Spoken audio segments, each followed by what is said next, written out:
Welcome to week 5 of Womanist Capitalism. Today, we're going to shift our focus from theoretical frameworks to practical applications as we explore driving your purpose, wealth, legacy, and liberation. So, having defined womanist capitalism last week as a spiritual, political, and economic system focused on building wealth, empowering communities, and resisting injustice, we now turn to the question: how do we actually implement these principles in our personal economic lives? How do we translate vision into tangible financial outcomes that reflect our deepest values? I'd like to begin with two powerful quotes. Again, Bell Hooks and Audre Lorde.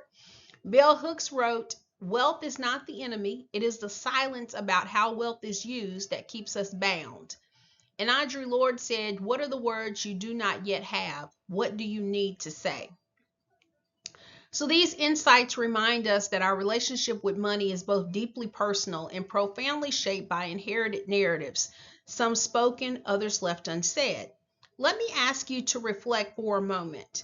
What did your family teach you, directly or indirectly, about money? And perhaps more importantly, what did they never say? Again, two brave souls, one or two of you, as you complete this course in the discussion board, please share. And as you share, I want to thank you in advance for your vulnerability. I know that talking about money can be emotionally charged, especially the spoken and unspoken money messages we've inherited, and they form this foundation of our economic imagination. But I believe by naming them, we can begin to expand what's possible. So let's begin by examining something you already possess, your unique skill set, who you have been created to be in this earth. So I invite you to take a mental inventory of your talents and abilities: speaking, cooking, organizing, healing, writing, analysis, logistics, coaching, designing, teaching, mediating, whatever comes to mind for you personally. These are not merely hobbies or routine capabilities. When approached with intention and strategy, they become economic portals, gateways to financial opportunity and impact. The skills you've developed, often without recognition of their market value, represent sacred resources that can generate both meaning and money. Consider for a moment, which of your skills bring you the most joy? Which receives the most positive feedback from others? Which addresses a genuine need in your community? The intersection of these questions often reveals your most potent economic portal, not just a way to earn income, but a pathway that aligns your purpose with prosperity. Too often, we diminish our capabilities by failing to recognize their value in economic terms.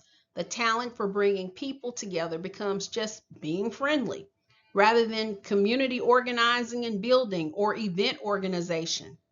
The ability to explain complex ideas becomes just talking, rather than teaching or communication consulting.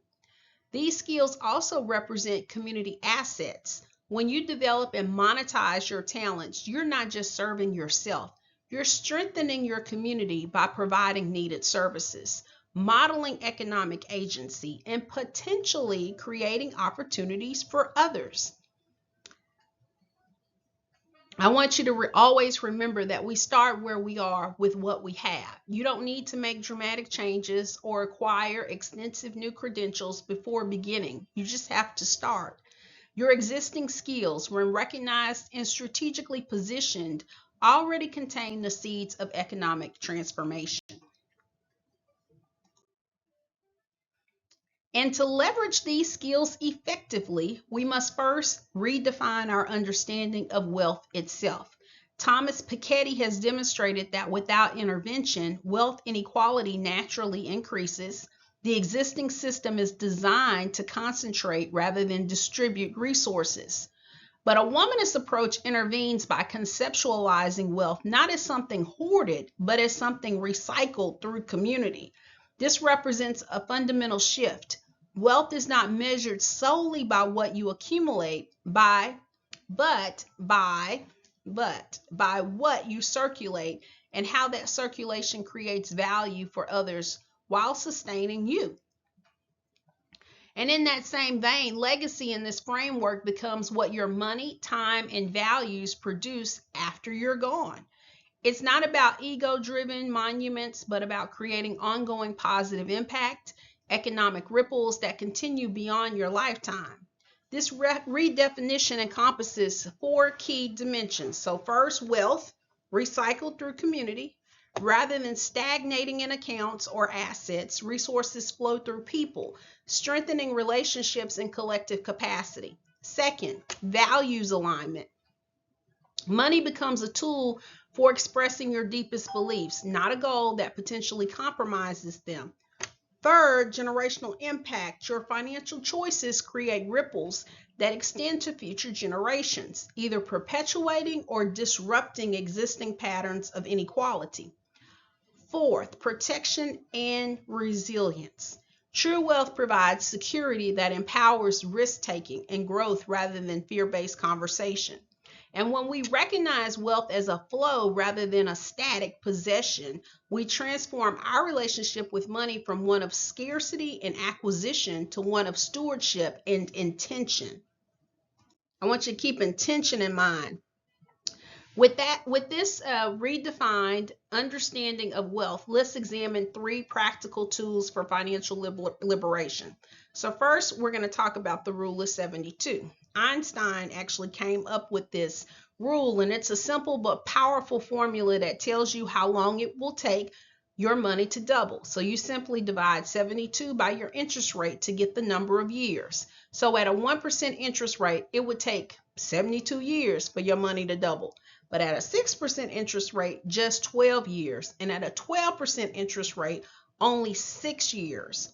And if you study the stock market, you know that the average return for the stock market over the past 20 years has been around 11.6% or right at 12%.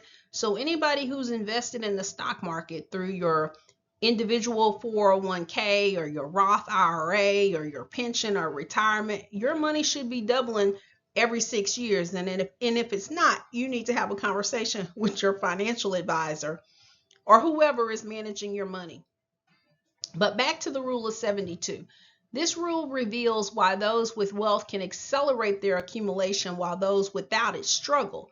Compound interest works dramatically different at different rates. Understanding this dynamic helps you make more strategic decisions about where to direct your resources.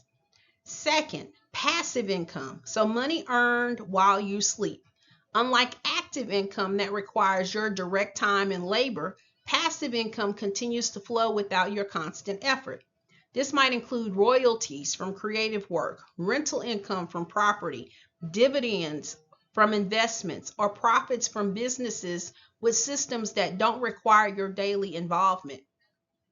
Developing passive income streams is essential for true financial freedom because it breaks the direct link between your time and your earnings.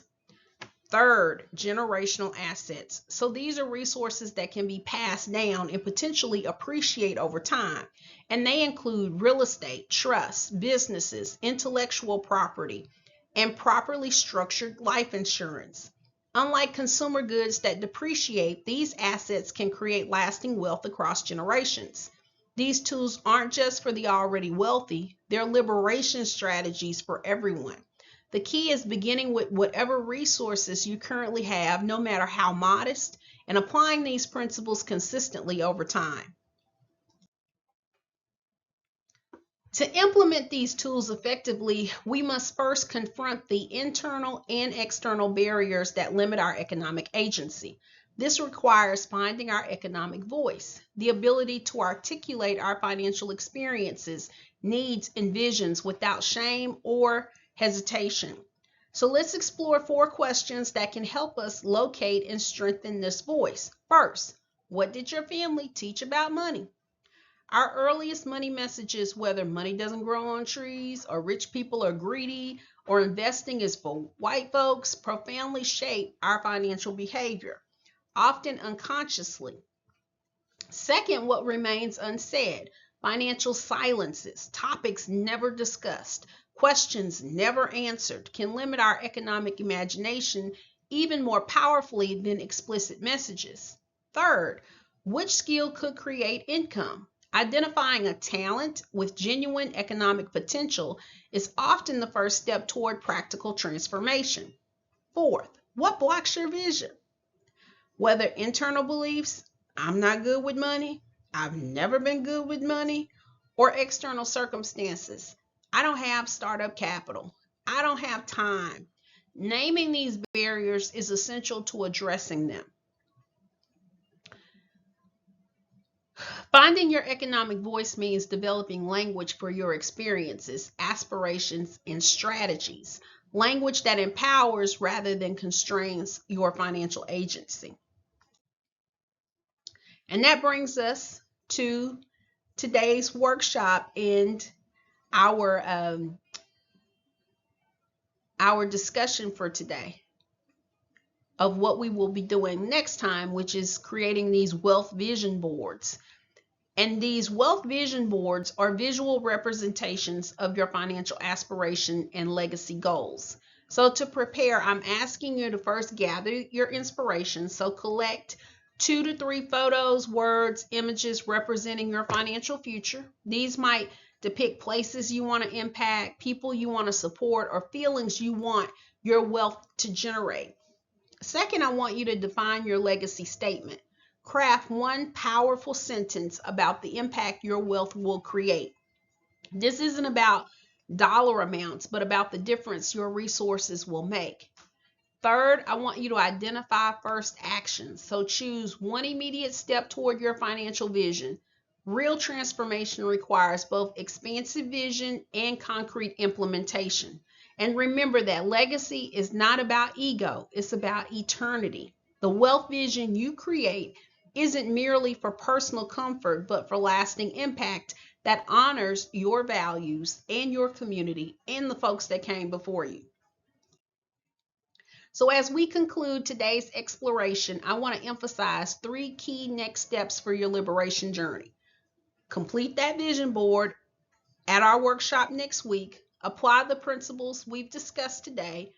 Start applying the rule of 72 to your current financial situation, no matter what that financial situation is. Calculate how long it would take your money to double at different interest rates. Then begin identifying potential income streams, whether they're active, passive, or legacy. Hopefully you'll do all 3, active, passive, and legacy, that align with your skills and your values. And remember that your financial journey transforms not just your future, but potentially generations to come. So for next week's Wealth Vision Board, please bring 2 to 3 photos, words, or images we discussed, along with any art supplies you'd like to use. Come prepared to translate your economic aspirations into some visual form and concrete plans. You can take a picture of it, load it up to our discussion board. And I want to thank you again for your engagement today. And I look forward to our last session together. Have a good rest of your day.